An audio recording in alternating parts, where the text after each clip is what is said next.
So my name's Joe Bachkowski. I'm CEO of Lease. The problem that I was facing is that there wasn't one product that simplified the leasing solution for a small landlord like myself. For example, I would have to use a paper application to get a potential tenant's data and then forward that to a background check company and then collect payments by check and then wait for the results of the background check. Then PDF a lease off to someone, they sign it, comes back to me, I print it, scan it, sign it. And it was like, this whole process is inefficient. And wouldn't it be great if I could just send them an application, it comes right back, the data goes into a lease, and then we just both execute the lease with e-signature. I mean, somebody must have done that, right? Well, no, not really, and certainly not done it well. And so that was necessity is the mother of invention. And I came up with the idea for Lease Runner when existing solutions that were out there did not meet my needs. And I started thinking that perhaps I could be someone that could put together a solution. And after researching it and talking with some people that could help me and some experts that I knew, I realized that, hey, this could be a business opportunity. And now, since building Lease Runner, I have a different perspective of looking at whether it's other software programs or web applications or other businesses. If you just take a look at what's missing in those, then right there is a chance for innovation and a chance for a business opportunity. I'm Daniel Harberger. I am the founder and the president of Ethic, which is a design company based around the Wingstand, which is its first product. And what this does is it integrates a wireless keyboard with a tablet or a smartphone, so you can use it like an actual computer. And I'm here talking about crowdfunding with Waylon Lewis. Well, I am Waylon Lewis, editor-in-chief of elephantjournal.com, and thanks to the Wingstand, I can now go to a cafe with my iPad and work all day on my website. We're green-focused, among other emphasis, and have had a lot of success in social media and make most of our money through crowdfunding. So on that note, what is crowdfunding? That was kind of a topic of discussion at today's meeting. It's a way of involving large communities of individuals to help realize a project or help reach a goal in order to make an idea possible. The way it works is basically each individual, and ideally within a larger community of, say, hundreds or thousands of engaged members, would contribute a certain amount if this is pre-ordering or pledging or supporting the project. And by aggregating all those individual pledges, then you're able to actually raise your funding goal, just like you would if you were approaching, say, an angel or a VC. Yeah, in our case, I think crowdfunding is a sort of sexy, fancy, new word for a very old tradition, which is subscriptions. So, people generally think that no one wants to pay for media in new media context, and I went with that assumption for 3 years, and finally I said, actually, I think based on the love and the support, the enthusiasm of our readers, if I can give them a somewhat sophisticated choice, they can get X amount for free, and then, optionally they can pay. I think a lot of them will do it, and we've had a lot of success with that. So it is called crowdfunding, but I think it falls into the category of the more things change, the more things remain the same. And as an entrepreneur, that's our job, is to stay open beyond assumptions and to really explore any sources of funding and success. I mean, for me, it was pre-sales. Crowdfunding was pre-sales, enabling me to reach the market that we needed to reach in order to make this thing a reality, this product a reality. It provided the upfront marketing, and also, of course, the upfront costs were covered for the manufacturing of the actual device. So lessens the risk, brings on a great community of active and involved members, of course with Elephant, with its very devout energy and enthusiasm that it gets to the community. But yeah, it's a great way to connect and also to raise funds. And Daniel was pointing out earlier that crowdfunding, the way he did it through Kickstarter and maybe other avenues, replaces a lot of the traditional marketing work that he would have had to do. He's already getting directly to customers or consumers who want his product. For me, it was a dream come true because no, they don't take any equity. They basically just say, I'm willing to give you a very small amount of money, in his case, $50 or something, $40. For a wing stand? Yeah. $10. They were $20 a piece, but okay. he got 40 on I'll let average. him tell his story. Yeah. And in my case, $1 a month. So no, they have no equity. So for an entrepreneur, I can do whatever I want based on the advice of my community and my peers and my colleagues and my readers. But I don't have to do what, say, my investors tell me to do. Yeah. So, I mean, just reiterating what you said, it allowed us to pre-sell, which meant that people wouldn't necessarily get equity in the company, but they would actually get the first run of products made, which gives them kind of enthusiasm, helps them be involved in the story. And I think there's a lot of movement these days, not just towards buying a product that's cool, but buying a product that has a story to it, that has kind of some more weight and value beyond just the superficial functionality. And especially with a group like Elephant, which has such great roots in the Boulder community, or the Wingstand, which has this interesting story of a young innovator trying to come up with a good solution to the iPad. It's a really good way for people to get engaged and really show their support beyond just wanting to buy a product for functionality.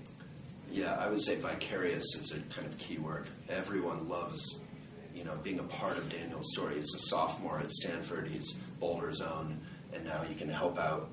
On his summer vacation, he's had this idea. He wants to execute the idea. Everyone can be a part of it, and then get it at the end. And that's a great deal.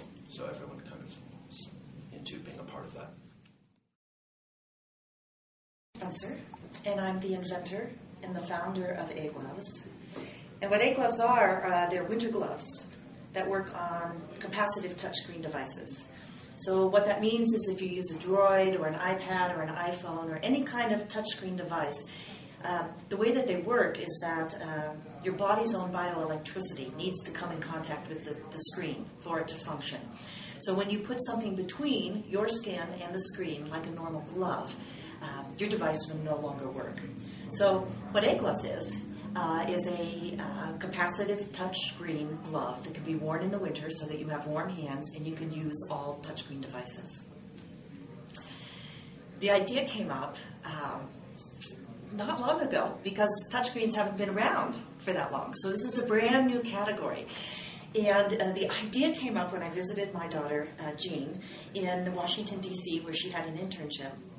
And she echoed what so many people were feeling, which is when my phone rings, I have to pull it out, pull off my gloves with my fingertips or with my mouth to be able to answer the phone. And she said, "Mom, you've got to invent a glove." Well, I'm kind of an inventive and creative thinker. I'm an oil painter. I have been in business for a number of years, and in a lot of ways in startups and moving companies from one level to another. And I saw the opportunity that the timing was right for this product. And we decided to move forward. Well, everyone's business model needs to be different. There are certain things that you need to ask yourself with your product. And that's an important question to ask is how intuitive is the product? Because if it requires 20 minutes of explanation for someone to understand on a consumer product, for a consumer to take 20 minutes of explanation to understand the product, it's going to be very difficult to sell because there's so much education that has to happen. And that would indicate to me that the timing may not be right. So there's an intuitiveness. There's also understanding, not only solving a problem, but solving a problem in a way that consumers find value in it and want to purchase it. So it's a little beyond simply, creating something. It goes a step beyond that says, what's the value and how will my customer value this? And where do they make that decision? And how do they make that decision? So those are some of the things that I ask when I'm rolling around ideas in my head for new products. Is what's the commercialization of this, and how possible is it, and how can we make that happen? My name is John Basso, and I work for Amadeus Consulting, and we develop custom technology solutions So basically, people come to us when they can't buy or purchase software on the shelf, and we'll build them a custom solution. And I think one important thing about entrepreneurship is to be able to recognize the gaps that can occur. So, for example, when a person has an initial idea and they try to develop that idea, building the idea out the first time is a very complex part. And once they get their idea built, then they're going to go through a series of transitions. One of those transitions is they have to acquire funding or customers to fund the entity. Another transition they're going to go through is having to build a team out to do the things that they're not good at. So they might be an excellent engineer, but not a very good marketer, so they'll have to build out that team. And then when you go to the mass market or your product gets very large, that requires a different set of skills, be it legal or HR. So at each of these points, it's important to make it through these transitions, and a lot of companies fail at these transition points. So I'm Tim Bauer, the Executive Director of the Boulder Innovation Center, and I want to talk a little bit today about how we work as a commercialization partner with university researchers about taking their inventions and going to the point of a company, or at least a strategy to commercialize that technology. First of all, we're a partner to the Tech Transfer Office, and then we get invited by the Tech Transfer Office to work with a researcher where there's an invention that the Tech Transfer Office has protected via a patent normally. And so our first step is to sit down with our staff, the BIC staff, and talk with the researcher about kind of what are the key elements of the invention. In other words, what did they discover? What are the key elements of the patent? And what's the basis for their research? And then the second thing that we ask is that we ask them, what role do they want to play if we go forward and create a new company? And we get a wide range of responses, all the way from, I want to continue my research, I'm not interested. Maybe I'll be on an advisory board, but no operating role, to, it's been my life stream to become a CEO of a company. So that human element of what their desires are at that stage is critical to understand. So we understand the science, we understand the motivations of the researchers, we take that understanding, and then we have a list of 900 advisors, resumes from people who have come to us and said, I really like what you do. If there's some really exciting technology coming out of the university that matches my expertise, I'd like to hear about it. And so they've given us the okay to call them, basically, and they've given us their resume. And so what we do that's kind of unique is, first of all, we have the 900 people, which is a large number. So we're drawing from a really big pool of talent. We also, it turns out that a lot of people want to come to live in Denver and Boulder. So we get a lot of people coming here that are PhDs, that have sold companies, that have interest and expertise and money to do something new. And that's also part of the people that we organize. So we take that understanding of the technology, a little bit of understanding of the desire of the faculty, and we do a keyword search against the resumes that we have. And we ask ourselves the question, what keywords would show up in somebody's resume that would kind of predict their ability to make a key contribution in the development of a commercialization strategy for that invention? We invite those people in the room. Usually it's 6 to 10 people.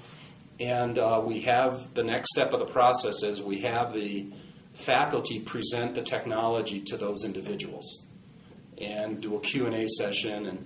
And the next step for us is that we go back around and we talk to them and we try to test whether or not their interest in that technology is high enough that they would be considered to become a founding member of a new company to commercialize that technology. And that's kind of the first hurdle. Then we keep on facilitating the process. It generally takes 6 to 12 months to go from our first meeting with the faculty to the formation of the new company. We've met with 65 research teams at CU, 10 at the School of Mines, and our conversion rate from idea to company is 1 out of 10 goes forward. And I'd like it to be higher, but the tech transfer offices at both universities feel that that's, because we're kind of creating companies, whereas before arguably one wouldn't have existed. So that's what we do, and then once the company gets formed, we have legal sponsors, banking, insurance. We can wrap around them a supporting infrastructure to help them go from the idea of starting a company to a real company, and then hopefully raise money. So that's what we do. Why is Radish 2.0 so innovative? We are the first and only company to allow visuals to be shared instantly, seamlessly with smart mobile device users. So think of calling a company and getting a long phone tree. People hate this, and they hate it even more when they're transferred to a live agent and have to repeat. Well, instead, imagine you call a company and you get a visual menu on their voice response systems. And then you can tap those menu options and then get very useful information. It allows faster information transfer, increased understanding and retention, and higher customer satisfaction. And so this ultimately leads to lower costs for the business because their call time is lower, but ultimately higher revenues. So this is the benefits to the end user, but we have a very unique patent pending approach that combines the voice connection with the data connection. And that is done in the cloud in our platform as a service, which allows a standard internet connection to be connected then to any kind of phone call. Ultimately, you're going to see that we're going to connect any device to any phone call and allow voice and data. Yes, as a small company, there are some challenges. One of the things is resources. How can we attract the right kind of talent, even though we have a lean budget? How can we attract funding? How can we also get enough feedback from the market? A large company has already a base of customers, and they can go to their existing base of customers and test the concept, get feedback, easily get pilots going. So we are looking for companies who would like to pilot ChoiceView and to see how they can improve the communications with their mobile stakeholders. In the 90s, with our earlier company, Radish 1.0, we went from founders capital to friends and family money to then institutional funding through venture capitalists. It's interesting, our first Series A, we had an idea, we had a prototype, and we were able to raise $3 million in funding. Fast forward now, today, even though we have a concept, patent pending, a real product shipping, real customer, and a big pipeline with great market feedback, we're finding that institutional investors are getting involved later. They want to have more proof of the market traction. And so that's where we're working with angel investors to help us continue to have a runway while we're getting that market traction.